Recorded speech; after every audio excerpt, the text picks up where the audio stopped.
And you might have experienced this yourself. You're really motivated. You're highly like, yeah, let's get this going.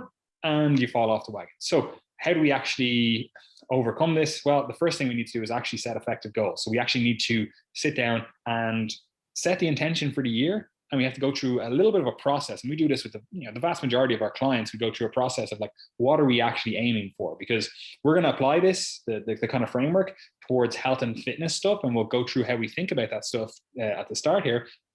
But you can apply this to any area of your life. We use the same framework where we're like, oh, I need to get educated on a topic. How am I going to do that? Right? Like, what are the actual goals within that? Oh, I want to have X degree. That's just a vague goal. Like, what does that break down into? What do I have to do this year or next few months? Blah blah blah. And we'll show you how to do this stuff. Also applies to money. It also applies to family. All of the things that you can think of, it applies to. Well, the vast majority of things, anyway. Right? And we're going to apply it to the health and fitness stuff. But I want you to go into this episode thinking, how does this apply to all of my goals? How can I use this framework for thinking about this stuff and then actually use that going forward, right? So this podcast, while it's setting the intentions for the new year, it's basically a podcast on effective goal setting, effectively putting a goal setting framework in place so that, this January, you finish this January, but you're still aiming towards your goals. You're still working towards your goals in February. And then by the time, next January rolls around, you can actually look back on your year and go, wow, I actually accomplished my goals this year. What are bigger goals for the next year? Because what we ultimately want to do is build that momentum year on year on year, rather than always feeling like you're at a plateau. And that's unfortunately where people often find themselves, especially as they get into their 20s, their later 20s and their 30s. You see it all the time. So do you have anything to say on that, young Gary, setting the intentions for the year?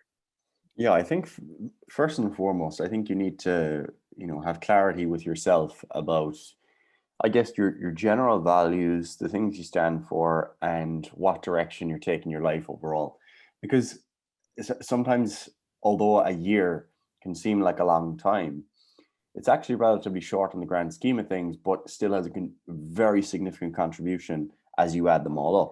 So you need to think about, like, what are you aiming at over 5 years and 10 years? And to be fair, depending on your age, some people within our demographic of listeners will be, in their 20s or even late teens sometimes. And when you're at that stage in your early 20s, sometimes life is kind of very clearly mapped out for you, because like there's if you're in college, there's clear semester lengths, there's clear times at which you do your exams, and there's like a clear ladder that you're on.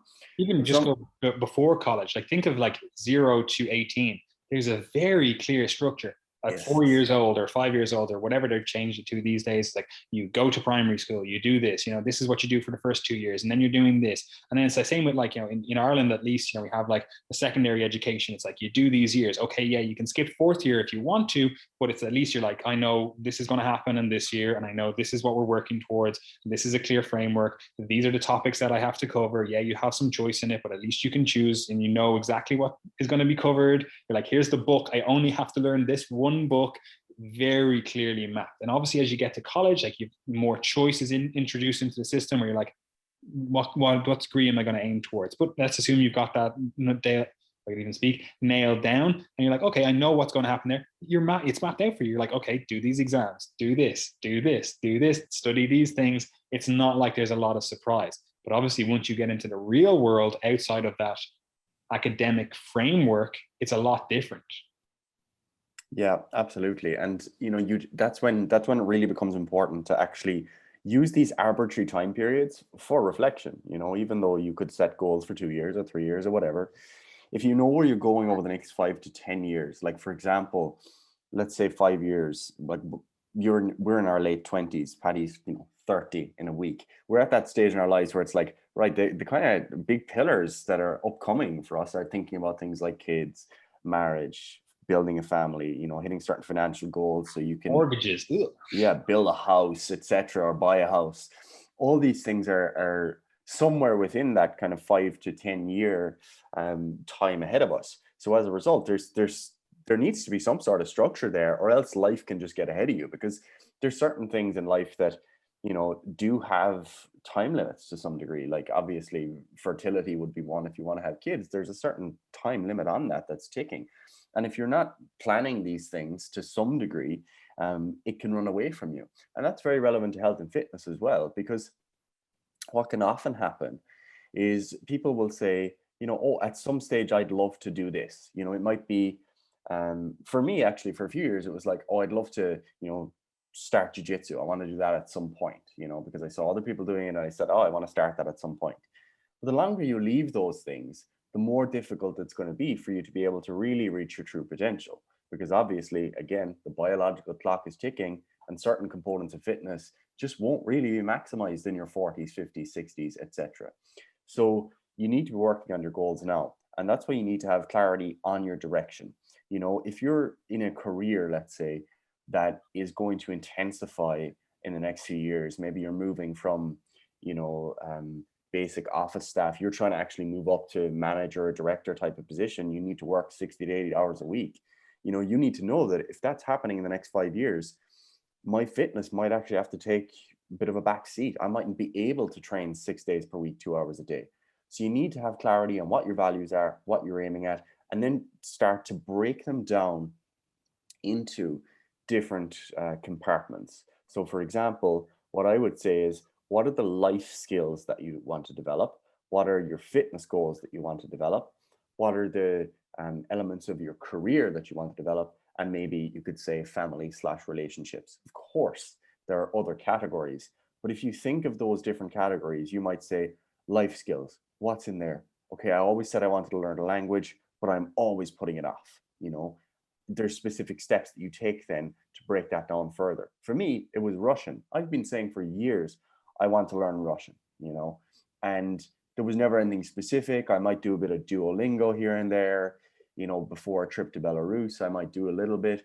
But last year, 2020, I was like, okay, I need to take this seriously. I'm going to book lessons with a teacher and have accountability there, so that by the end of the year, I've made very clear progress.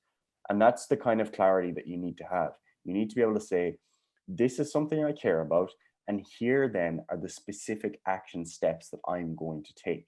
Because that's the part that's very often missing at the beginning of the year when you're setting your intentions and setting your goals, is that people might say, I want to graduate, let's say, from my degree this year with a first-class honors degree.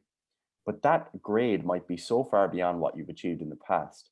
And that intention in and of itself isn't going to do anything. There needs to be clear steps laid out as to how you're going to change your study practices, how you're going to, facilitate high cognitive performance through sleep, through exercise, etc. The steps need to be there or it won't happen. Because what you have to realize is that at this point in time, heading into a new year, you've got this, kind of dream in your head. You're feeling motivated, you think that you're going to do all of these things, but without them being concrete, the intentions are nothing. So set the intentions, question the different categories or compartments of your life. What do you want to focus on most? And then put the action steps in place. So that's a kind of a basic loose framework for how we start. Yeah, like you think about all this stuff, it's like you've just laid out the meta view, the process. You're like, you need to have a vision, right? And unfortunately, that's where people often fail, right? And it's a bit strange because you would think that's kind of the easiest bit, right? Like say, for example, like we're going to apply this to health and fitness because obviously that's our realm. We coach people in this stuff. We think about this stuff. We would consider ourselves, quasi experts in this stuff. So obviously we know the processes that seem to work in this realm. But again, you'd be surprised by how many people come to us and they have vague goals. They're kind of like, I want to improve my health and fitness. But when you actually dial in on actually specifics, they don't really have a very quantifiable metric for that, right?